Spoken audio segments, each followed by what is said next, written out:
When it comes to tales of bones and skeletons, none is stranger than the unusual journey of Hooch's skull.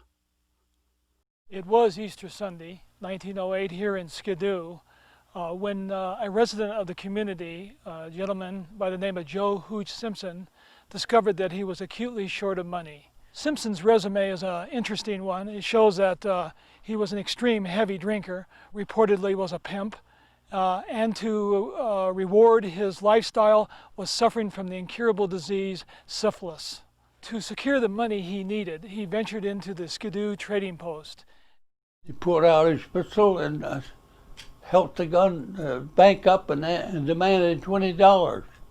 However, he encountered the store manager, Jim Arnold. Now Arnold, a very respected man of the community and nobody's fool, was able to overpower Simpson, wrestle the gun from his grip, and march the man hastily out of the building and into the main street of Skidoo.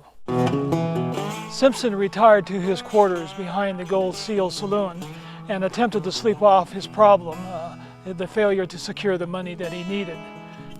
When Hooch woke up, he got the gun and he marched back across the road. He approached Jimmy Arnold. He loudly addressed Jim Arnold with the words, "Jim, what do you have against me?" Jimmy said, "I have nothing against you, Hooch." He says, "Yes, you do. Prepare to die." And with that, Simpson shot Arnold point blank. Shot him right under the heart. Jim Arnold's wound was dead serious. After suffering several hours, he did die that evening.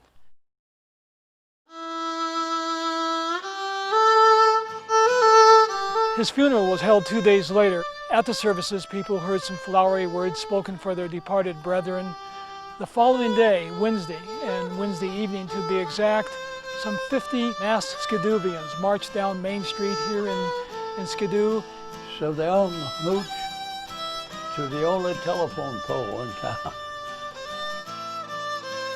When the sun arose in the morning, Simpson's body was lowered from its conspicuous points of prominence, taken to a makeshift morgue. In this case was a simple tent. The camp's physician, a Dr. MacDonald, who in this case was a coroner, the doctor did a rather unorthodox thing at this point. He had the body strung up once again, but this time within the confines of the tent. And then he took a photograph of Simpson, a photograph which has become rather famous down through the annals of Death Valley history. It was deemed the best thing to do with Simpson's remains was to stuff him in a simple pine box and cart him to the edge of town and deposit him in an abandoned mine shaft. Dr. MacDonald, who watched over Simpson in life, now feels that in death, further investigation into the man would be in order. He'd like to know how much inroad this disease, syphilis, how it affected his brain. So one night, he lowered himself in this mine shaft and beheaded the corpse. He takes the headpiece back to his office and there surgically cuts open the top part of the head and examines the brain, looking for telltale signs that the syphilis might have incurred.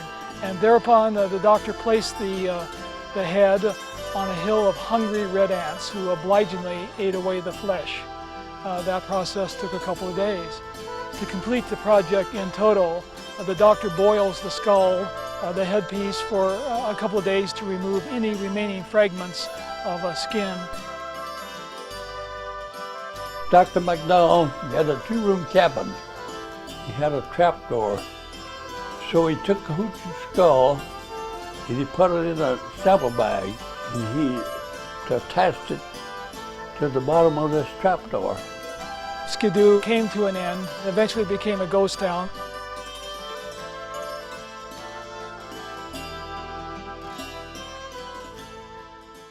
Two prospectors from the area made their way to Los Angeles. While in that city, they stopped at the Hollenbeck Hotel and Bar. Over drinks, they got to talking to a man with a full beard. The man happened to be Dr. MacDonald, the Dr. MacDonald, formerly of Skidoo. In talking things of desert, the prospectors told Dr. MacDonald of another medical man in the camp of Trona. Dr. Evans, he would treat those old-timers free. He would say, "That's all right, you don't owe me nothing, but if you got any old relics around your place, next time you come in, would you bring me one?" Dr. MacDonald said, "Boys, you are aware of the hanging of Hooch Simpson," and oh yes, they were indeed. And he said, "I will tell you where you can find his skull." So he told them about old Hooch's skull under this trapdoor. Over rough roads and some 2 weeks' time, they bring Hooch's skull back to Dr. Evans's office. He is very happy with this treasure and proudly displays it in the waiting room for many, many years. My wife and I, we had quite a collection ourselves. So when Dr. Evans found out about us, he wrote me and told me that if I would come down and see him in San Bernardino, he'd really give me some relics. So I went down one time. I drove my Jeep down here, and he gave me old Hooch's skull. When George Pipkin and his family moved to the Pacific Northwest, Simpson's skull needed a new desert home. And that is how Hooch's skull came to be in the presence of the one now speaking. This is Joe Hooch Simpson. You can see that indeed the skull has been cut open, as Dr. MacDonald indicated, in searching for the disease that the syphilis may have incurred. Joe Hooch Simpson, if he could speak, one could imagine he'd have a lot to say.